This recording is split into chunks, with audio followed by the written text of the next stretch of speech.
کیا کبھی آپ نے سوچا ہے کہ ہمارا گمان ہی ہماری تقدیر کا رخ بدل دیتا ہے؟ کیا آپ جانتے ہیں کہ جس طرح آپ اللہ کے بارے میں سوچتے ہیں ویسا ہی آپ کو ملتا ہے؟ آج ایک ایسی حقیقت سننے کے لیے تیار ہو جائیں جو آپ کی زندگی بدل دے گی۔ انسان اپنی زندگی میں بے شمار مشکلات سے گزرتا ہے، کبھی بیماری، کبھی غربت، کبھی دل کا دکھ تو کبھی رشتہ داروں کے مسائل۔ ایسے وقت میں انسان کے دل میں دو خیالات آتے ہیں، یا تو وہ یہ سوچتا ہے کہ اللہ مجھ سے ناراض ہے اور مجھے سزا دے رہا ہے، یا وہ یہ یقین رکھتا ہے کہ یہ آزمائش میرے لیے اللہ کی طرف سے بہتری کا ذریعہ ہے۔ اللہ تعالیٰ نے قرآن پاک میں فرمایا، میں اپنے بندے کے گمان کے مطابق ہوتا ہوں۔ اگر آپ اللہ کے بارے میں اچھا سوچیں گے تو آپ کو اچھا ہی ملے گا، لیکن اگر آپ کا گمان اللہ سے منفی ہوگا تو آپ اپنے لیے مشکلات کو خود دعوت دے رہے ہیں۔ ایک اور جگہ قرآن پاک میں اللہ تعالیٰ نے ارشاد فرمایا ہے، بے شک میرا رب جو چاہتا ہے وہ بہت لطف و کرم سے کرتا ہے۔ حضرت یوسف علیہ السلام کی زندگی اس کی بہترین مثال ہے۔ ان کو کنویں میں پھینکا گیا،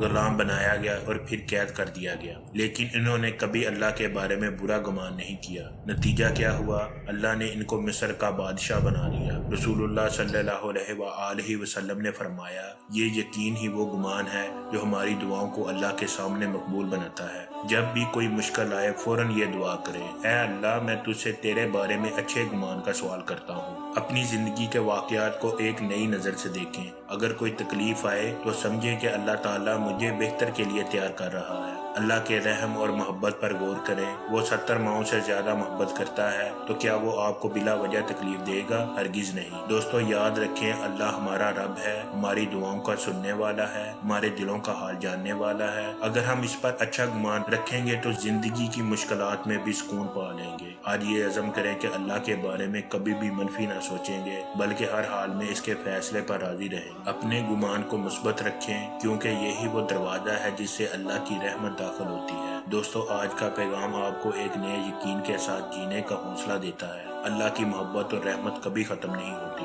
اور ہمارا گمان اس کا آئینہ دار ہے۔ اس لیے آج سے اپنے دل کو اللہ کی محبت اور اچھے گمان سے بھریں۔ ویڈیو پسند آئی ہو تو اسے آگے شیئر کریں تاکہ یہ پیغام ہر دل تک پہنچ سکے۔ ہمیں اپنی دعاؤں میں یاد رکھیں، اور یاد رکھیں جو بھی ہو ہمیشہ اللہ پر بھروسہ رکھیں، کیونکہ وہی سب سے بہتر فیصلہ کرنے والا ہے۔ السلام علیکم ورحمۃ اللہ وبرکاتہ۔